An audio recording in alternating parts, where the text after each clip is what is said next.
Oh, hi, podcast listeners. There's many ways you can listen to the Real Nerds podcast. You can subscribe on iTunes. You can also subscribe on Stitcher Radio. You want to send us a Twitter message? You can do that. It's so easy, at Real Nerds. Like us on Facebook, Real Nerds Podcast. You can visit our website, realnerdspodcast.com, where there'll be a lot of articles for you to not only read, but to listen to our previous shows. Do you like your stories told through pictures? Then you can also follow us at Real Nerds on Instagram. You can also call us, 720-6nerds5. Thanks for listening and enjoy the show. Camera, action! Well, a real nerd knows who shot, and a real nerd can follow the plot, and a real nerd can... talk film! I'm sorry. Take it outside.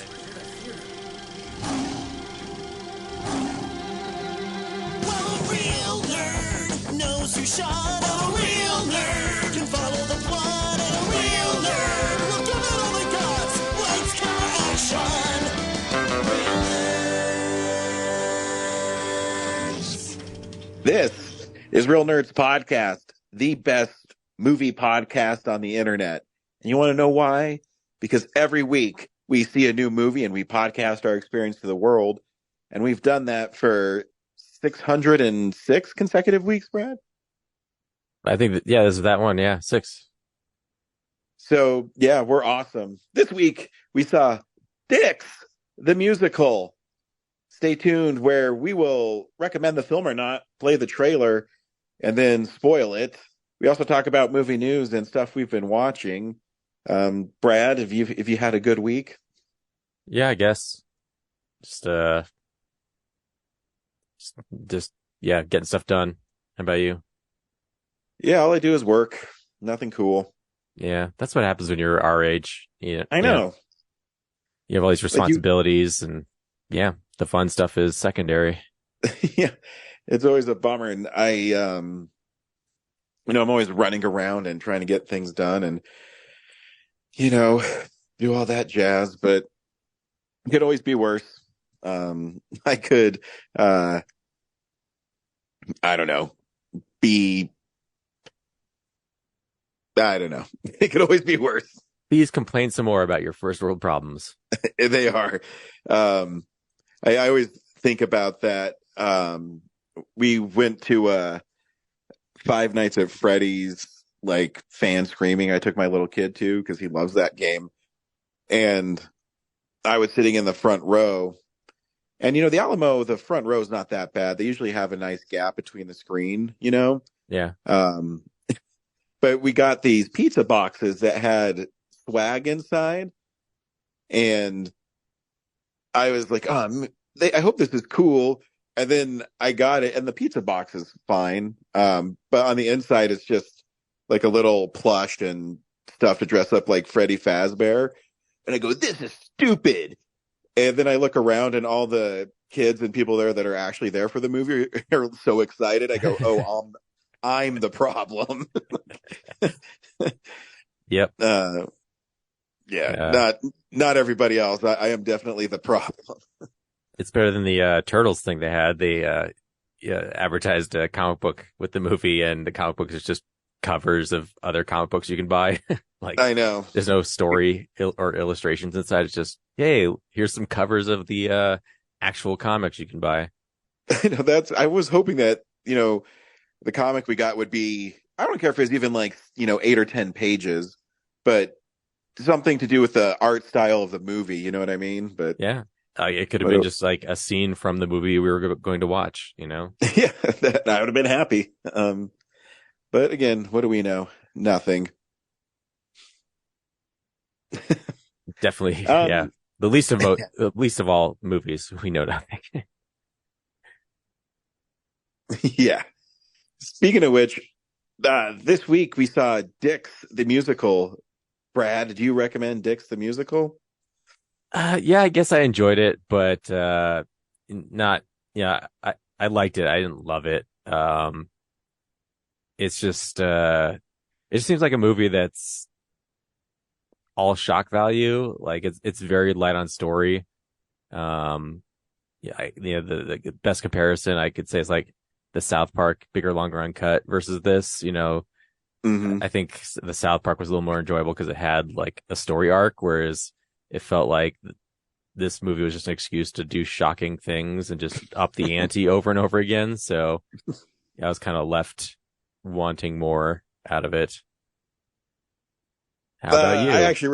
I really like this movie, and it's always shocking to me. Every time I think I know why you like movies, you throw some sort of curveball, because when I see something like Father's Day that you love, this had the feeling of me of like a Father's Day where it's for shock value, especially the last song. But it's 10 years ago, man, let it go. But no, I'm just saying that I thought this would be a movie that you would really gravitate towards because of like aspects of it, but that's okay. It's still really funny. I had a lot of fun listening to it, and watching it. Here's the trailer for Dix the Musical. This is Craig Tittle. Thanks, doll. And this is Trevor Brock. You have a good day. My cock is fucking massive. It always leaves the ladies sore. The money just keeps rolling in. The good times never stop. There's never been a man like me, and I'll always be on top. Craig Tittle, Trevor Brock, my two top salesmen. You two motherfuckers look like y'all could be twins. I think we actually look very dissimilar. The only thing I have from the dad I never knew is half of a locket. We must be brothers. Not just brothers, Trevor. Twins. Wow, we're twins. We're fucking identical twins. If mom and dad got married again, then we'd have a real family. What if we trick them into getting back together? What are you doing here? The twins! Y'all are just servants, this is my palace, built it brick by brick. So get in the line, drop on your knees and suck my fucking dick. Should I open another bottle? I know it's our second, but we're not Baptists. Should we drown them in the bathtub in the old-fashioned way? Y'all fucked up. I'm gay. Queer as a $3 bill and just as thin. Life's a fucking hand job, and I only play to win. Oh, God.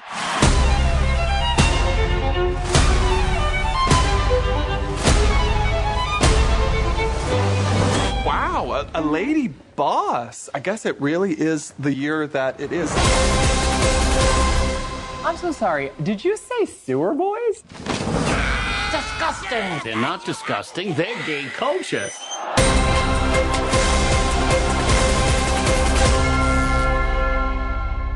Yeah, the story's not that deep. I mean, it's literally about identical twins that don't look anything like each other. And they get their parents back together, like, I don't know, in the first fourth of the movie. So everything after that doesn't matter. Yeah. It's just really bizarre. That is literally the movie. It's they find out they're identical twins that were separated at birth, that are going back now to get their parents together, and each one of their parents are really eccentric and weird. And they too are these super hyper masculine guys, even though they're super effeminate. And I guess that's really part of the joke too. Because they have that disclaimer at the beginning where it says, they really sacrifice being two gay white men to play heterosexuals, or something along the lines of that. But it's just, I can't believe this movie was made, because it is just so bizarre. The Sewer Boys, a real stage musical. Yeah. Yeah. And I guess a producer saw it and was like, this has to be a movie. Because even like Nathan Lane's Sewer Boys that he loves, these really crude, ugly looking puppets, they make no sense in the movie at all. I mean, I don't even know why they're in there. It's bizarre. And there's an excuse for him to not love his own children. Yeah. And I always think it's funny sometimes when you do a joke. There's a comedian that does this. I think it's Daniel Tosh talked about this. You do a joke and it's funny at first, and then you keep doing it, and then it's not funny anymore, and then you still keep doing it, and then it becomes funny again. And I felt that way when he was feeding the sewer boys, where he would chew up ham and then just spit it in their face. Yeah. At first, it's really funny. And then you go, they're still going. And it goes on for, I don't know, a minute. You could see in the outtakes, like, he's just like, what did I sign up for? Like, I can't believe I'm doing this. And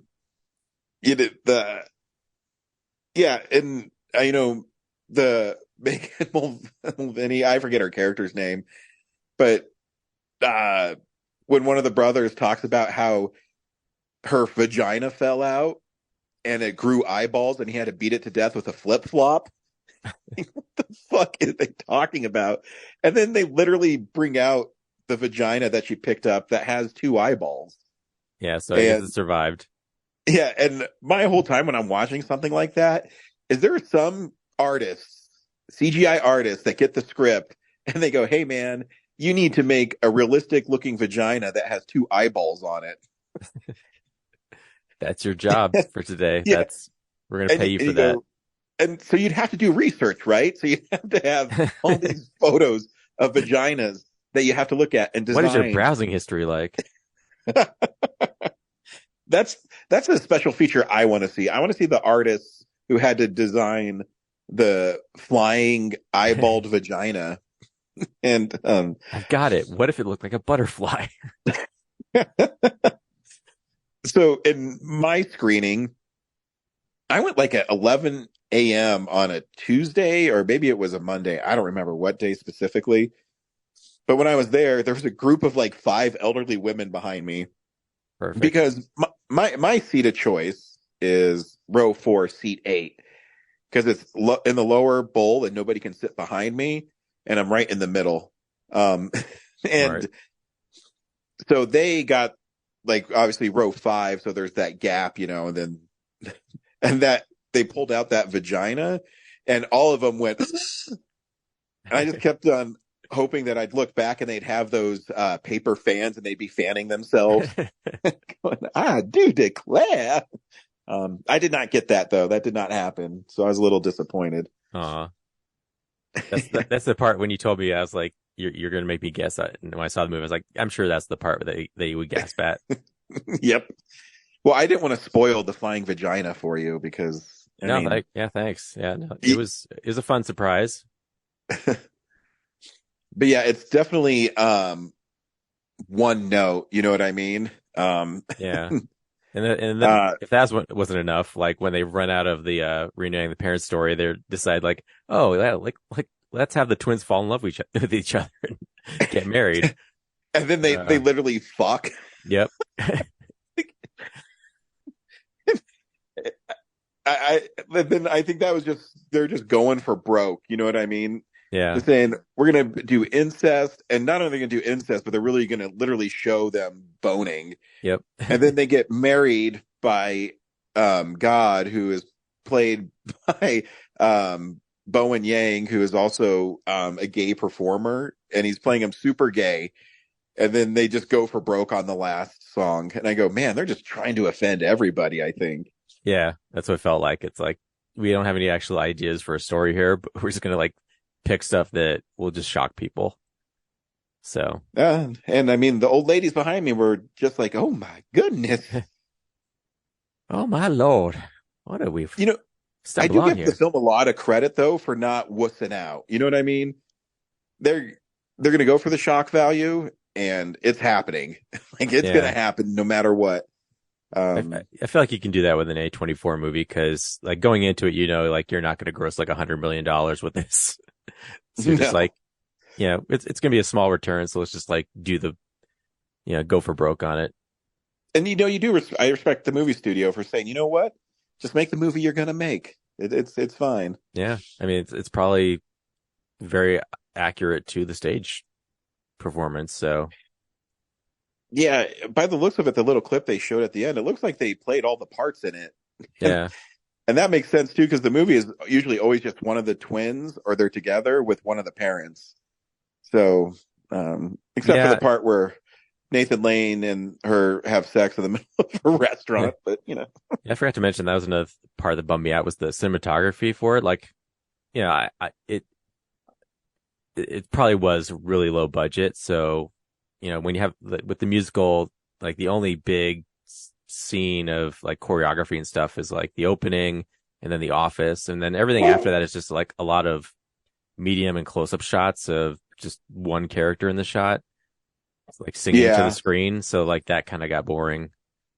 I get it too. But I also was thinking, I says, man, is this budget maybe like $3 or $4 million for this movie? Yeah, it's super small. I mean, they had enough to build like the whole sewer set and everything, but that was fun. They just did like animated overlays when they like fall down the sewer. Yeah. I love too the posters that were in the background of their apartments, where it's I forget the name of it, but it said the #1 musical for the 3rd straight year, and it was in quotes straight. Yeah. That was My Queer Lady. I can't even remember them all, but gay spins on other famous musicals. Yeah. Yeah, it's good stuff. Yeah, there was one for Rent. Fun with it. Yeah. And if you ask me if I recommend this film for anybody, no. I can't tell people. You're not gonna tell your mom to see it? No. I mean, Bottoms was a risky one. But I think Bottoms is so funny that it, will overcome any of the shock value that they have in it. This one is all shock value, and I can't condone anybody to go see a flying vagina and 2 brothers fucking. So, yeah, it's a little safer. And there's actual, like, I don't know, more fleshed out story to follow. Yeah. But like I said, I had fun with it. Yeah. That's Dick's the Musical. I mean, they do have a part too where the electricity goes through their fingers and into their wieners. And it does an outline of like that really cheesy lightning animation. Yeah. Yep. This is a big news story of the week. It's real news. And of course, the big news story for me is Matthew Perry died. And he is my favorite character on Friends is Chandler. Friends is my favorite sitcom. And it's, could I be more sad? I was literally bummed out. I was driving home last night from Kellen's hockey game, and my wife told me, and I was legitimately sad. I go, oh man, I used to, that was one of the shows that I would record on VHS when I was working. I would, set my timer for it, and I'd come home and I'd have video cassettes of Friends and Conan O'Brien and The Simpsons. That was like my VHSs I had. And yeah, it's sad. And evidently he drowned in a hot tub. Yeah. I saw it earlier in the evening, and I was like, should I tell Ryan or just let him find out on his own? It's like, I'll let him find out on his own. Cause I'm sure, I imagine that it was going to affect you pretty bad, but I couldn't resist joking about it. Oh yeah, no, it's fine. I mean, I drove my 4Runner off the road, and no, it was one of those weird ones though, because he was so young. I mean, he's 54. Yeah. He's not that much older than us. Yeah. But you always, when stuff like that happens, you always think that, how precious life is, and make sure that you be a good person and live it to the fullest, because you never know when you have a freak accident and you drown in your own hot tub, Yeah. It's funny. I've been watching the Final Destination movies all week, and that's definitely like makes me think of some suspicious, like otherworldly thing made that happen. I'm guessing he had something else happen to him, because I was reading the article and the LAPD said there was no drugs, no foul play. So I wonder if he had maybe a heart attack or something and wasn't able to get help, and he just went underneath the water, Yeah, most likely that's what happened. which is a bummer. And or just fell asleep. I don't know. Or fell asleep. Which I've in my job we have the hot springs over here, and I have definitely pulled people out of there. Usually, alcohol is involved. Because when you mix alcohol and hot, you pass out. Yeah. So I don't know. I hope, it's a sad, and maybe it's just some sort of freak accident. And I mean, it reminds me a lot of Anton Yelchin, where it's like you die a way that you don't expect. Or it's just this really crazy thing. And I mean, other than old age, I don't think anyone expects anything. But true, unless you have a disease or something, and yeah, that's true, or suicide. Yeah, but yeah, what I always say with artists like that is you still have. I mean, they never really go away because you'll always have the ability to watch Friends, and he's in movies and other TV shows, and so you always live on if you leave a mark on the world, Yeah. He wasn't the only one who died this week either. Like Richard Malk died. He was Harvey Dent on obviously Night Court is probably his biggest claim to fame as the bailiff, but in Batman the Animated Series he was Harvey Dent, Two-Face. And I mean I think the 2-part Two-Face origin story is one of the best episodes. Oh yeah. In that animated series, and he plays Harvey Dent so well. I mean I knew him from Night Court. And he's in my favorite spoof ever. He's in National Lampoon's Loaded Weapon 1. He plays like a guard at the prison where they go see the Hannibal Lecter ripoff. And he tells them, make sure you keep walking down the hallway and stay to the left. And they go in and they start walking. And all of a sudden it does this really like fast pull into his face, and he says, "The right, I must stay to the right." And they're being attacked by the cellmates in there. It's funny. You have to see it, but yeah, he's definitely part of my childhood too. Yeah, and then Richard Roundtree died. Yep. So there goes Shaft. Yeah, it's both those guys I think were in their 80s. Yeah. But Richard Roundtree, he still looked good in the few times I saw him recently, because he was in Samuel L. Jackson's Shaft too, and he's one of those guys where you find out how old he is, and you go, he's that old because he looks awesome. Yeah, I'm so surprised like how many people like in the 90s that I paid attention to. Yeah, they're like in their 70s and 80s. Like it makes sense, but like I don't think of myself as that old, but yeah, I know, and then you like think back and I follow Dick Van Dyke on Facebook and Twitter and stuff, and he celebrated his 98th birthday and he was at Disneyland. I'm like, man. Oh man, he's so close to 100. I know. And he's the last person alive besides the guy who played Richie from the Dick Van Dyke Show. Yep. Because Carl Reiner passed away 2-3 years ago, and it's just. But as you get older, you realize that these people you've loved, even someone growing up, like Corey Feldman, he's like in his 50s. Jeez, man. He's only in his 50s? Yeah. Well, he was a child star in the 80s. Yeah, I guess he was probably just a little bit older than us. Yeah. Yeah, I think I want to say 72 maybe. Well, how old is he in Friday the 13th? I mean, I think he's only like 10 or 11 in that movie. There was something I watched this week where he was like, it was pre-Goonies that he was in as a little kid. And I was like, wow. He's also he's the voice of, he's 52. So he's younger than Matthew Perry. The Fox and, the Fox and the Hound.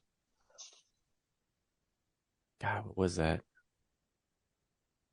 Man, he's in a lot of, in the 80s, he's really Stand By Me, The Lost Boys, The Goonies, The Burbs, Friday the 13th. Oh, Time After Time. Yeah. 1979. Anyway, yeah. Yeah. Just always Just always around. All right. We watch things throughout the week in a segment we call What We've Been Watching. So, yeah, this is the stuff we've been watching. Again, Brad, I said at the beginning of the show that sometimes I don't understand why you like some things and not, because I really love Suitable Flesh, and then when I was on Letterboxd, I see that you hated it. Yeah, man, I really question your taste. I watched it and I was like, stuff, but now I'm curious. Yeah, like I was excited to watch this because I edited the episode right before I went to see it, and then I was sitting there going like, did I listen to the episode? Because did he tell me it was bad and I just didn't pay attention? Because wow, yeah. And by the way, you're in the minority. I think it's at like 90% on Rotten Tomatoes. Really? Yeah, I don't get it. Like, is it supposed to be funny? Like, it's like The Room plus, like, I don't know, late night Cinemax. Like, I don't, it was such a frustrating movie to watch. Like, what was cool about it? I mean, there was one cool part where they do the backup camera smashing into the guy. Like, that was cool. But even like the compositing of the image onto the backup camera was like, okay, could have done better on that. Yeah, the Heather Graham's character, like right out of the gate, is just odd because she's immediately into this weirdo, and just ignores all of her psychiatrist training immediately for this guy for some reason. No, she tries to help him, Brad, and then she's overcome because of who he becomes, and she's under his spell, Adoy. And it's actually that dude's dad who's like possessing people. Why? I don't know. It's really not his dad. It's a demon that's bouncing from people to person. So it's a demon in his dad. Yeah. Yeah. So, yeah. And then the climax it's like the Lord of the Rings just goes on and on. Like, I felt like it could have just ended, when she finishes telling her story in the, asylum. And why is there a morgue in the asylum? No, like right next door. Yeah. It's like, is this an homage to something I don't get? Yeah. I mean, yeah. I just question your taste in movies. I just don't get it anymore. It just wasn't interesting to me. And that's fine. Movies as an art form are interpretive anyways. But I'm sorry you didn't have fun. I had a lot of fun watching it. Yeah, I'm glad you did. But it was one of the few times I was like, should I just leave?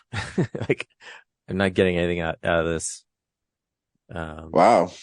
Yeah, just nothing really interesting was happening for me. There's like a lot of those. Not even when he like cut off his dad's head. Yeah, I mean, the gore was good and all, but it just didn't mean anything. Like, I was like, what is this story? So this demon, like, I've seen the demon jump from other bodies before story. Like, what's special about this one? Yeah. The dialogue was really bad and the characters made dumb decisions. I was like, okay. Yeah. God, I've watched so much stuff. I don't know where should I tackle this? I guess, did I talk about The Wolfman and Phantom of the Opera last week? No. No? Silver Bullet? Nope. Yeah, the only thing about so I got to watch the original Phantom of the Opera from 1925 in the Lon Chaney Theater. That's a good one. With like a live piano, and then followed by The Wolfman. And, the only thing I really noticed about The Wolfman this time was that, when he first does his first transformation, he's like in a shirt. It's like he's sitting in the chair and he's like, his legs are transforming, and then it cuts to him running through the forest and he's got like a collared shirt on. It's like, oh, it's nice for in his wolf transformation state to pick out a new shirt before he goes out. He's like, even though I have fur, it's a little cold outside. Yeah. Bundle up. before I go killing. Yeah. You know what I love? I mean, I like the Wolfman a lot, but I always love that you can tell it's, 1940s horror because he's a wolf and he strangles people to death. Yeah. Can't show throats getting ripped out in 1941. Yeah. Let's see what else. Anything else cool? I finally watched Hansel and Gretel Witch Hunters, which was fun. You never saw it before? I'd never seen it until now. Wow. Yeah, the movie's really fun, and it's kind of stupid, but in a really fun way. Yeah, I think it knows it's stupid, which is why I was like, okay, I can get on board with this. Yeah. It's like by Gary Sanchez Productions, so Will Ferrell and Adam McKay's outfit. So it's like, oh, okay, yeah, they wanted to make us kind of a what if this was an action movie type thing. Yeah. I watched Snow White and the Seven Dwarfs and Cinderella on 4K. So I haven't seen, I've had those on DVD and I haven't even watched them until now. So I was like, okay, I'll watch the 4K transfer, and amazing. Yeah, it's crazy because you wouldn't think that 2D animation, but there is something that colors pop so much more. Yeah, the only thing is, in Snow White, there's like a ripple effect in the water in the scenes, and it looks so clean that I'm a little suspicious that they actually enhanced it by digitally warping the river and everything. You know how they did? I can actually tell you how they did that. Okay. When they animated it, they put a plane of glass over it, and every time they took a picture of the, from the camera as they're animating it, they would move the glass a little bit, and that's how they got that effect. You can find that on the special features of Snow White and the Seven Dwarfs. I watched those special features of this disc. I don't think it was in there, but yeah, it was so clean. Sorry. Go ahead. It was so clean. I was like, this has to be digital because everything else looks a little weathered, but these water effects are just so pristine. Gotcha. I do have the diamond edition of Snow White. I think it's on that one. I can let you borrow it if you really want to watch. That makes sense. I read that this 4K one doesn't have all the features. So, and then it also has a mishmash of Walt Disney's himself, from different interviews cut together as the commentary, which is cool. Oh, that's cool. Yeah, I got it. I haven't had a chance to watch it. I'm not the biggest fan of the Disney 100 Steelbooks, except I thought that one looked really sharp. I got the plain version. It's the 100, but it's not a Steelbook. Yeah, I got that in the Nightmare Before Christmas Steelbooks. I think those ones look sharp. The Cinderella one, I don't know why they used that image of her face. It looks like she's waiting for a wiener to go into her mouth. Okay.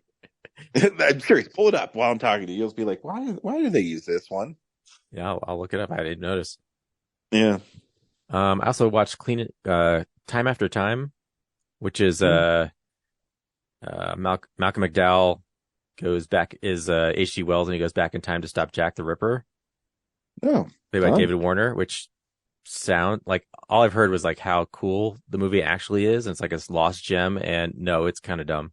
Oh man, because I like the idea. It sounds cool. Yeah, awesome premise, but yeah, the time travel never made sense. He has his own version of the DeLorean, but you need a key to come back, and right out of the gate, he's having this party with other scientists, and one of them is Jack the Ripper, but he doesn't know it. And then when the police show up, he runs downstairs to the time machine that H.G. Wells was like, "Hey guys, I made this time machine, and I'm a little afraid to use it, so it hasn't been used yet." But this Jack the Ripper's like, "Cool, I'm gonna make my escape in that machine." And so he hops in the machine, and he doesn't have the key, but he's able to go back, and then the time machine returns on its own, so that H.G. Wells can jump in it. I was like, that. I thought he said that you need the key to come back, otherwise you're stuck. But here's the machine's back. So right out of the gate, the first 10 minutes, I'm like, I don't understand this. And then H.G. Wells was like, well, I gotta go stop him. So he goes back in time, and he goes back, and so they're in London, right?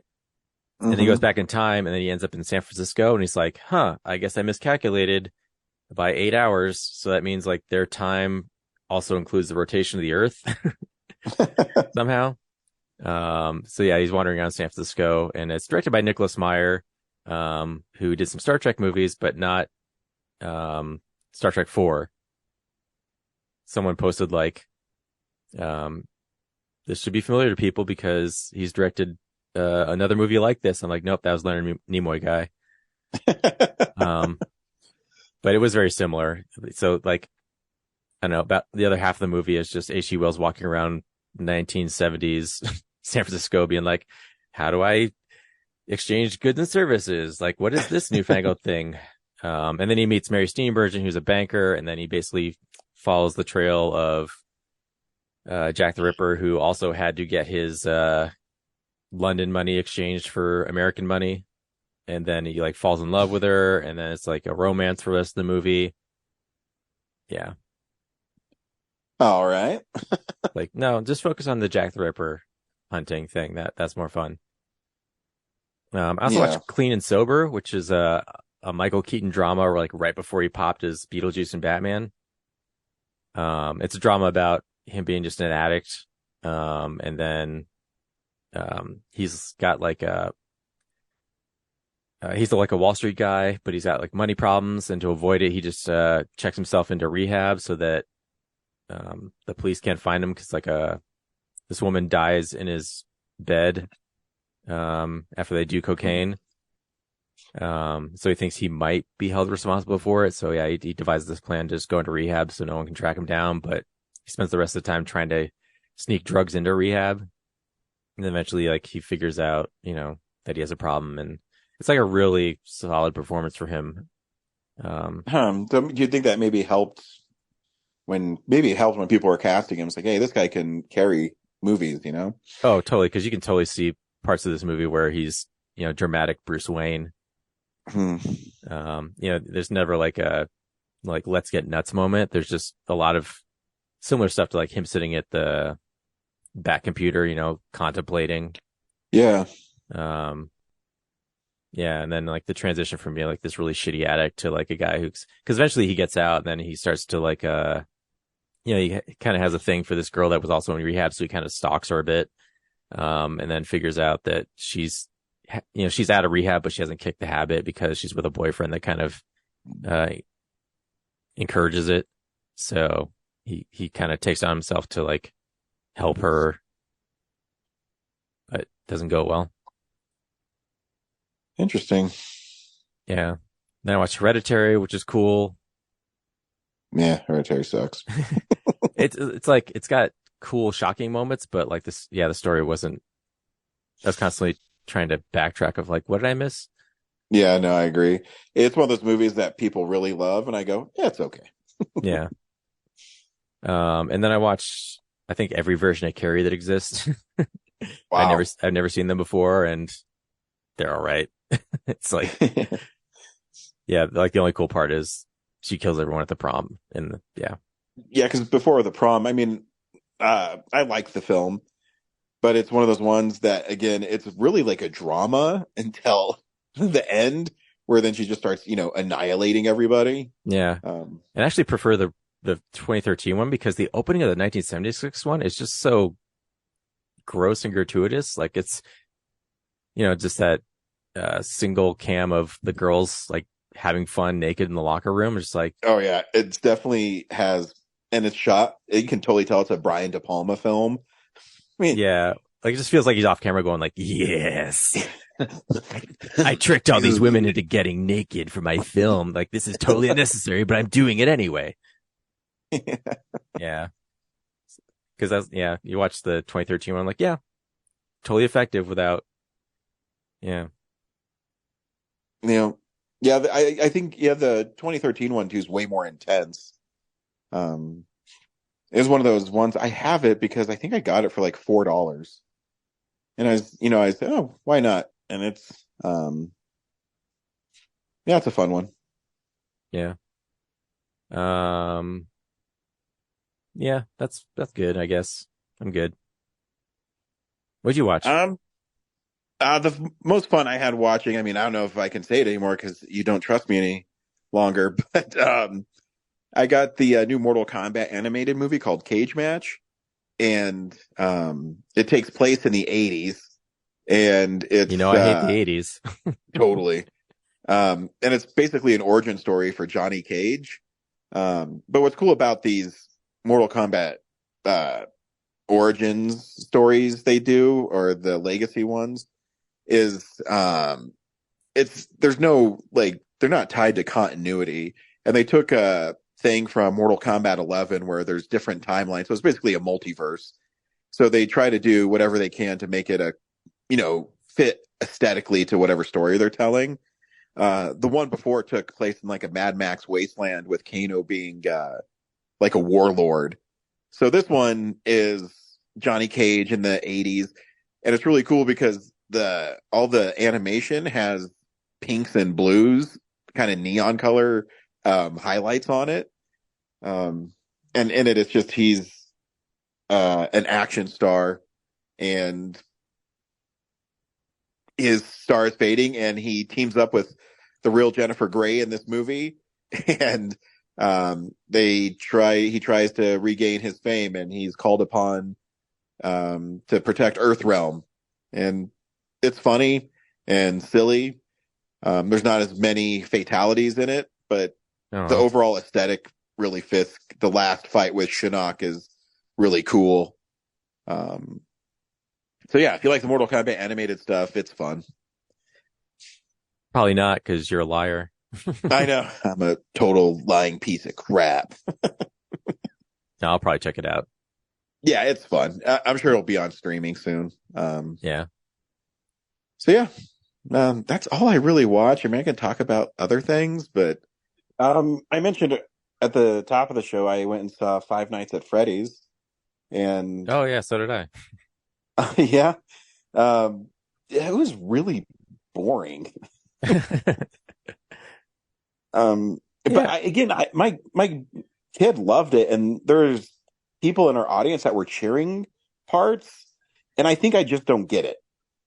Yeah, I never played the game, and I was just constantly watching the movie, wondering like what the game would be in this movie. Like, yeah, so the game is literally static screens that you look at for your security guard, and you watch security cameras, and every once in a while the animatronics move. And then you do what with that? Eventually they get into the security room and they kill you. Like, how do you stop that? Do you stop that, or you just like sit there and wait for it to happen? You flash lights at them. Oh. And that makes them stop. It's weird. There's no, like, I don't think it's good at all, but I mean, kids love it. It's really popular. And I just kept on waiting for something to happen. And it felt, that, I don't know.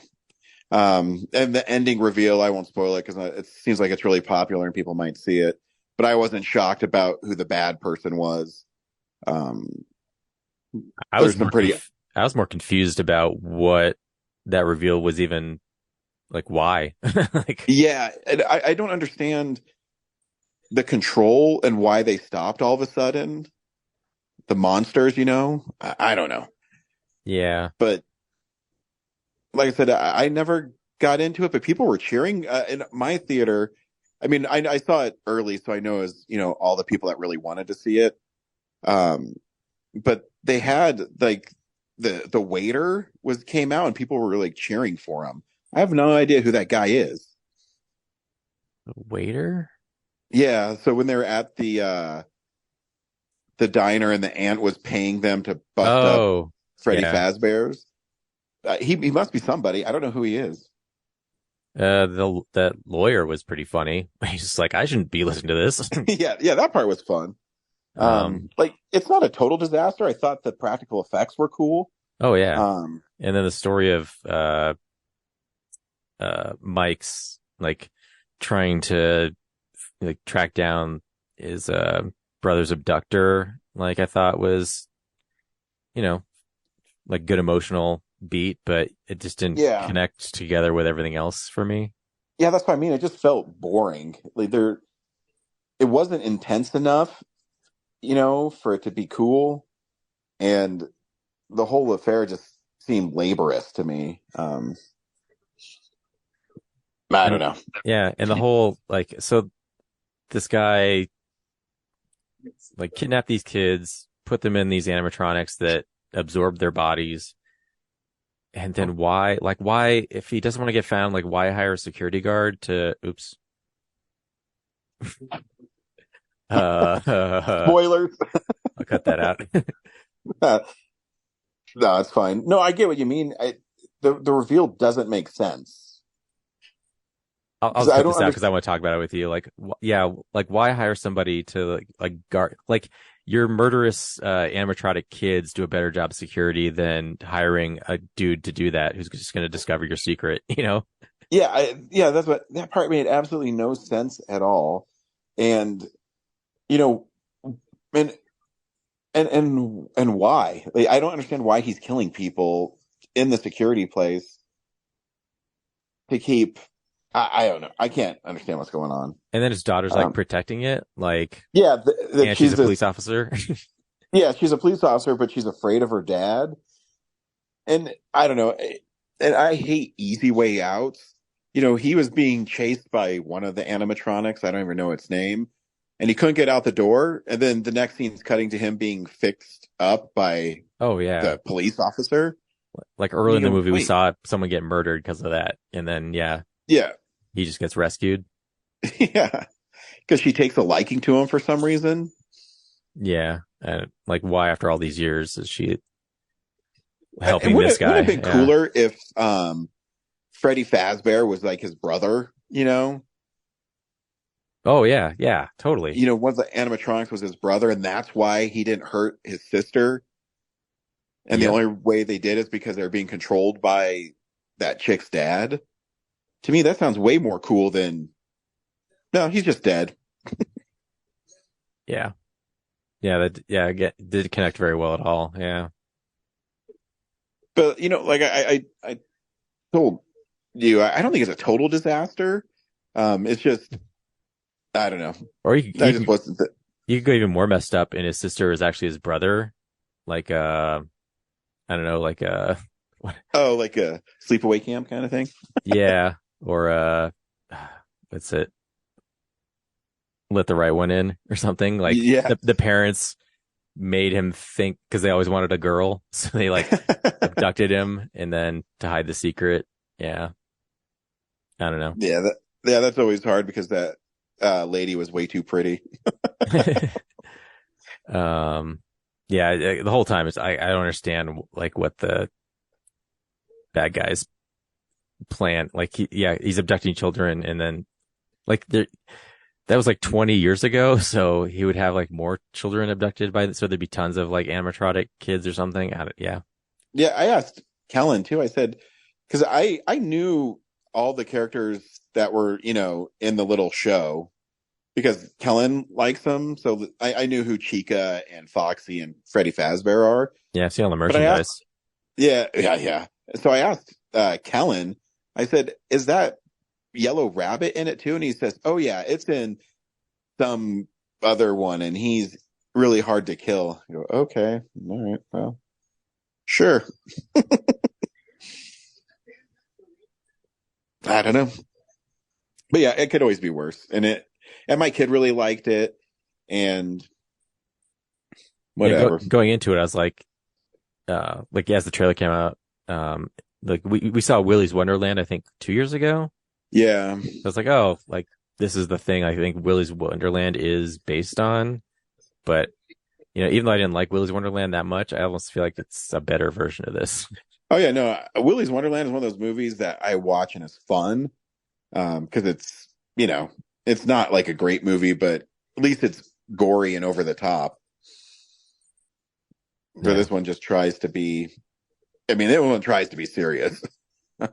Yeah, it's like this serious, heartfelt, like guy trying to keep his sister away from his aunt at all costs. Yeah. Just quick ones. I watched Fall, which is way better than I thought it was going to be. There's some CGI at the beginning that's really janky, but it's well acted and has a nice pace to it. When I was at Telluride Horror Show, I went to the Vinegar Syndrome booth. And, it's always a crapshoot at Vinegar Syndrome. I respect them because they take, weird ass exploitation movies. So I watched this movie called Steel and Lace about this woman who she's raped and she goes to trial with her accuser. And it's weird because it's really this was made in, I think, 91 or something, but how things that old play to how it is now. So she's in the opening of the film and she's in a courtroom with her rapist, and he did it, but he's very wealthy and he's able to get away with it because he has friends that testify for him that says he never did it. I go, that's eerily familiar right now. But anyways, so after the court and the guy's acquitted, this woman is distraught and she jumps off a building and kills herself. And her brother creates a cyborg out of her body, and she poses as these different women to lure these men to a room or whatever, and she freaking murders them in really gruesome ways. It's pretty fun. The first guy she hugs and he's filling her up, and then she has this screw, big giant screw, come out of her chest. It rips him open through the front and out the back. It's awesome. Nice. You just remind me of a Suitable Flesh, when that dude just grabs her crotch and she's just like, oh, okay. And then she just lets it just go. That wasn't weird at all. Yeah. So the movie is it's cheaply made. They do have Bruce Davison in it though, who was in Suitable Flesh. And yeah, but it's it's really cheesy and gory in a fun way. It's not a great movie, but it's fun. And it's kind of cool to see douchebag rapist, what do you call them, corporate goons get just murdered. I don't know. There's something about it that just brings me joy. So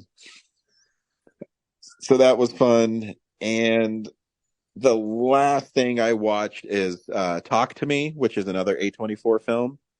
And it's about this embalmed hand that when you grab it and say, talk to me, you see ghosts. And when you say, let me in, or I let you in, something like that, the ghost inhabits your body and they talk to you. And you become them. They do so it's this cool party game that these kids do, but it backfires on one of them and it becomes kind of a possession movie. And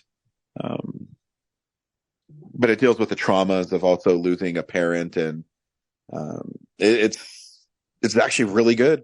Yeah, I've been trying to see it. There's lots of gore in it, but it's disturbing gore, and the performances are really good. It's an Australian horror film, so I don't know if A24 saw it and just decided to distribute it. Yeah, I think they do that a lot.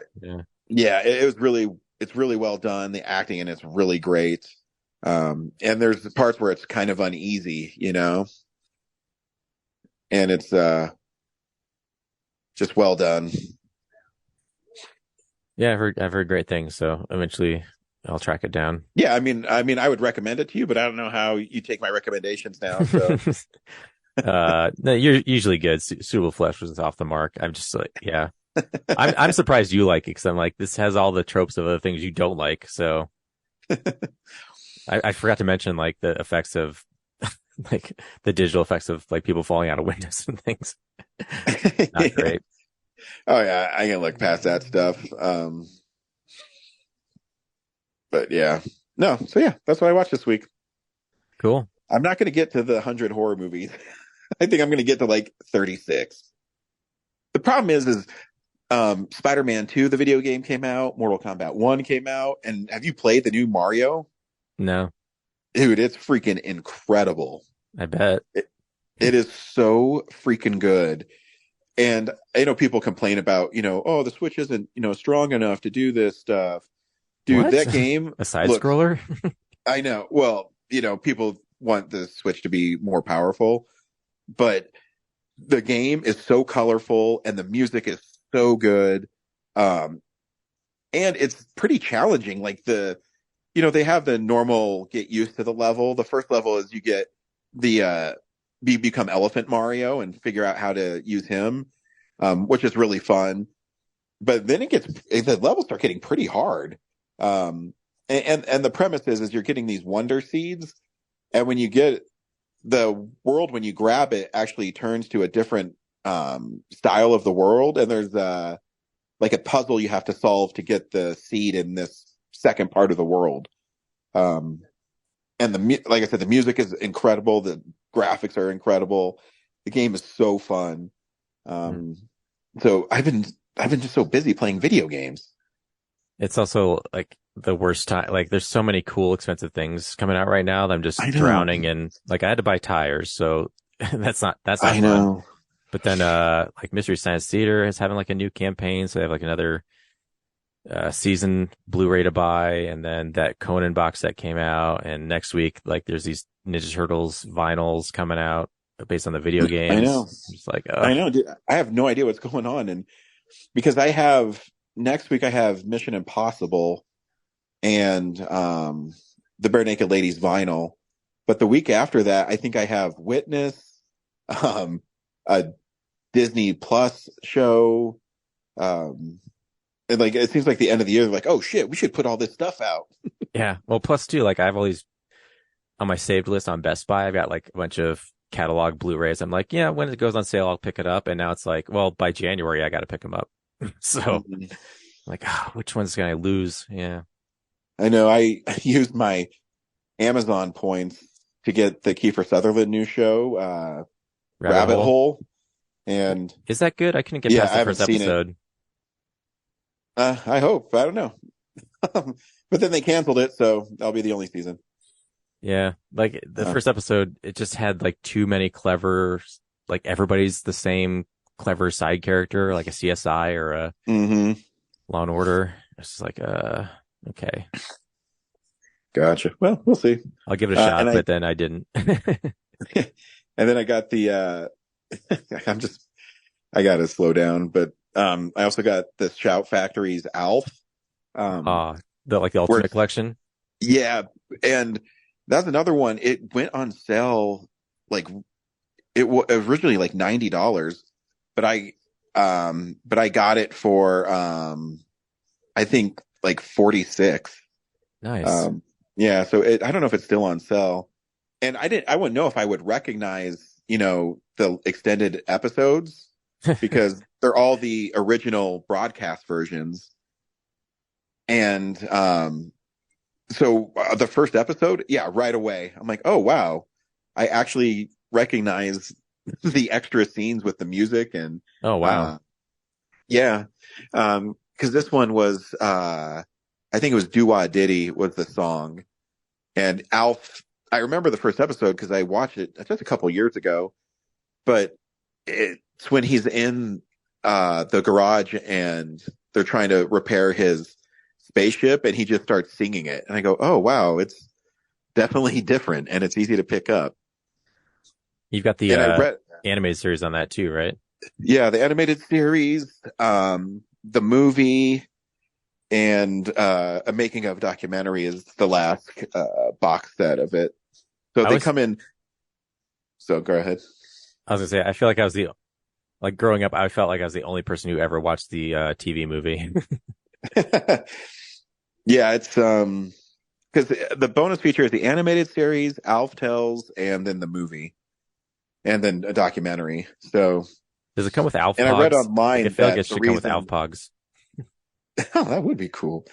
I read online that the reason it's on DVD is the show was shot on VHS.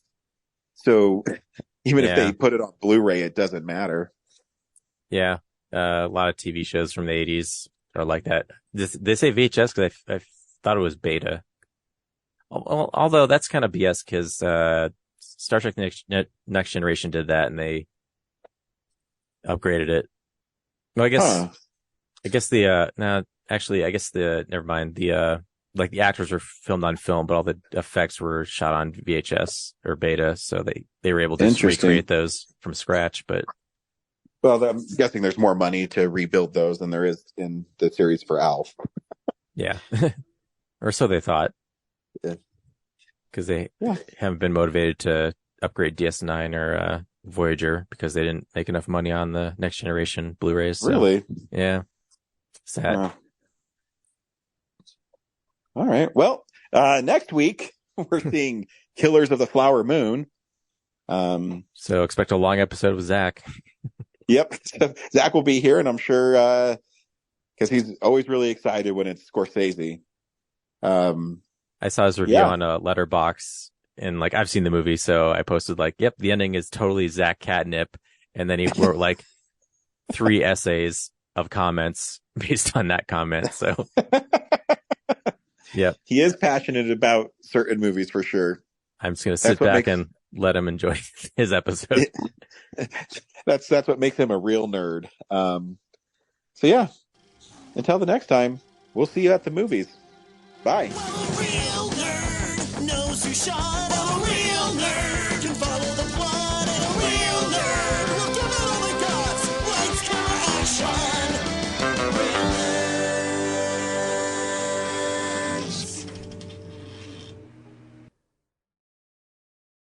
Thanks for listening to Real Nerds Podcast, a Nebulous Visions production. Stream or download episodes, read articles at realnerdspodcast.com. Stream us on Apple or Google Podcast, Stitcher, Spotify, or iHeartRadio. Follow us on Facebook, Real Nerds Podcast, Twitter and Instagram at Real Nerds. Watch us on YouTube, Real Nerds Podcast. Email us at realnerds@gmail.com. Call us at 720-6nerds5. Thank you to Sparks Mandrill, Mike at Plan 9 Studios, and Bolognium for all of our groovy theme songs. And that's how you fucking do it!